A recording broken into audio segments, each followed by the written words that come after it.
Bonjour à toutes et à tous. Alors, dans cette vidéo, on va voir euh, une méthode d'expédition que je n'ai jamais eu besoin d'utiliser.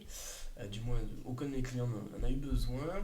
J'ai quelqu'un dans les commentaires qui me l'a demandé et qui a trouvé la solution. Donc, je me suis dit que ce serait intéressant de vous proposer en vidéo cette méthode. Peut-être que quelqu'un qui passera par là, du moins, aura besoin de reproduire ce scénario. Donc, en gros, on va dire que je veux multiplier mes frais d'expédition en fonction du nombre de produits que j'ai dans mon panier. Par exemple, dans mon panier, si j'ai deux produits, eh bien, je vais vouloir multiplier mon coût d'expédition par deux. Donc en gros, autant il y a de produits, je multiplie par autant qu'il y a de produits, mon coût d'expédition.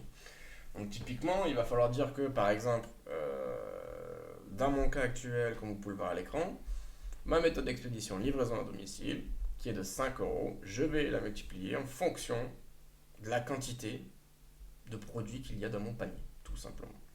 Donc pour ce faire, c'est une méthode qui est de base dans mon commerce, mais que beaucoup ne connaissent pas. Donc on clique sur livraison à domicile.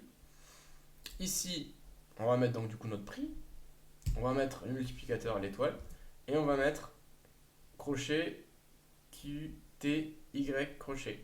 Donc quantity, concrètement. Donc on va multiplier 5 par la quantité disponible dans notre panier. Vous l'avez en fait en survolant le point d'interrogation. Donc là on voit clairement utiliser quantité pour le nombre d'articles. Vous pouvez également utiliser cost pour le coût total des articles. Donc c'est-à-dire que là on va multiplier le prix de la livraison par le coût total des articles. Alors je ne sais pas trop pourquoi, dans quelle situation ça pourrait être utilisé. Euh, et on peut également utiliser un pourcentage en fonction de la livraison qu'on veut utiliser en fonction de nos produits dans le panier.